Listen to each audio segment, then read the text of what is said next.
গাবতলী পশুরহাটের ইজারা অভিনেতা, পরিচালক এবং প্রযোজক মনোয়ার হোসেন ডিপজল, আপিল বিভাগ। ভিউয়ার্স, বিস্তারিত জানতে পুরো ভিডিওটির সঙ্গেই থাকুন।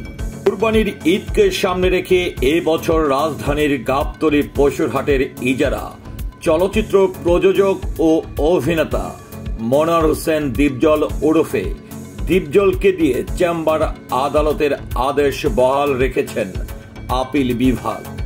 রোববার প্রধান বিচারপতি ওবায়দুল হাসানের নেতৃত্বে 4 বিচারপতি আপিল বেঞ্চ এ আদেশটি দেন। আদালত ডিপজলের পক্ষে শুনানি করেন অ্যাডভোকেট জয়নুল আবেদিন এবং অ্যাডভোকেট সাইদ আহমেদ রাজা।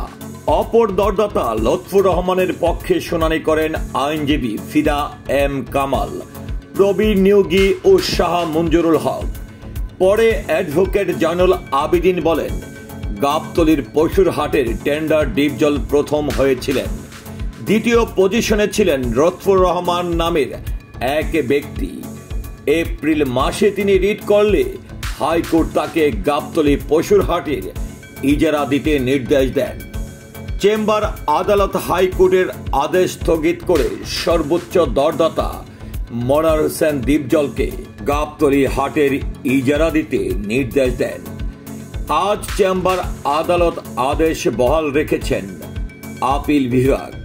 তার পরিপ্রেক্ষিতে বাংলা চলচ্চিত্রের এই শক্তিমান অভিনেতা এবং খল অভিনেতা মনোয়ার হোসেন ডিপজলই গাবতলীর ইজারাদার। ভিউয়ার্স, এই নিয়ে আপনার মন্তব্য কি, কিংবা মনোয়ার হোসেন ডিপজল সম্পর্কে আপনার মতামত কি?